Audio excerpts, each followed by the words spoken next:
ሪያድ ላይ አንድ ትልቅ ዓሊም ነበሩና ሩቅያ መቅራት ይበቃል ወይ አይበቃም ወይ የሚል ኺላፍ ተነስቶ በቴሌቪዥን መስኮቶች ሁሉ እየመጡ ሙናዘራ ይደረግ ነበር አሉ።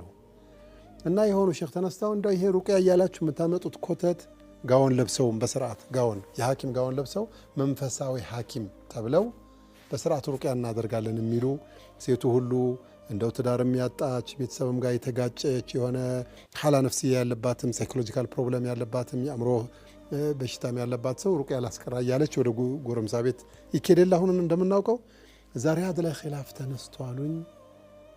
ለምን እስኪ እኔ ሰብስቤ ሪያድ ላይ ሩቅያ የሚቀሩትን ሰዎች ሰብስቤ ለምን አላወያይም ብዬ አሉ አንድ ዓሊም እቤት የጠራኋቸው 36 ሼክ ቁጥር ሩቅያ የሚቀራ ሪያድ ላይ።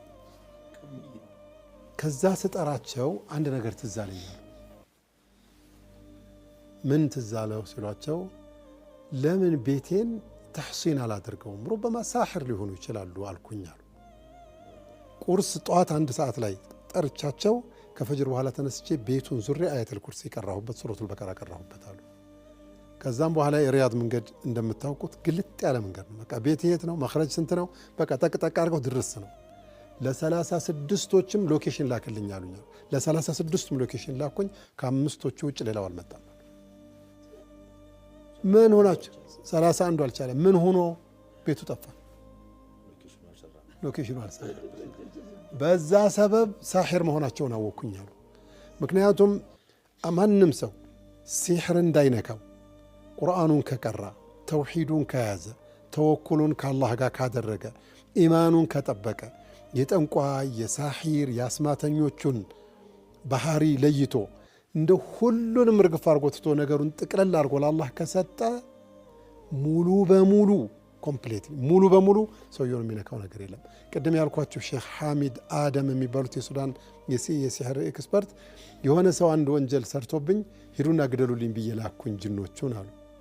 ወላሂ ተሰብስበው ሂደው ፈልገው ከአቅማችን በላይ ነው ብለው መጡ።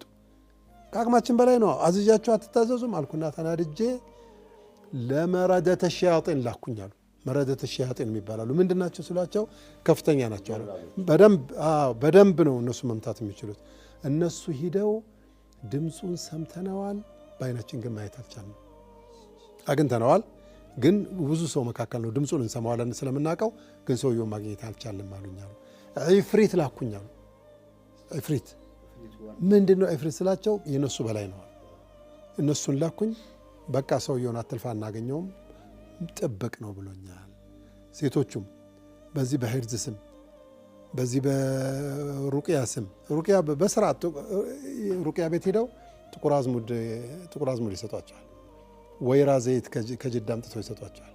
እና እየታከምኩ ነው ቁርአን የተቀራበት እቤታችሁ ቁርአናችሁን ቅሩ። በየጎረምሳ ቤቱ ሩቅያ እናደርጋለን እያላችሁ አትሄዱ። በየቤታችሁ ቁርአናችሁን ቅሩ። ነቢያችን ሰለላሁ ዐለይሂ ወሰለም ሩቅያ አድርገዋል። ሲታመሙ እናታችን አይሻ አድርገውላቸዋል። እና ሰውም መንቃት አቃተው።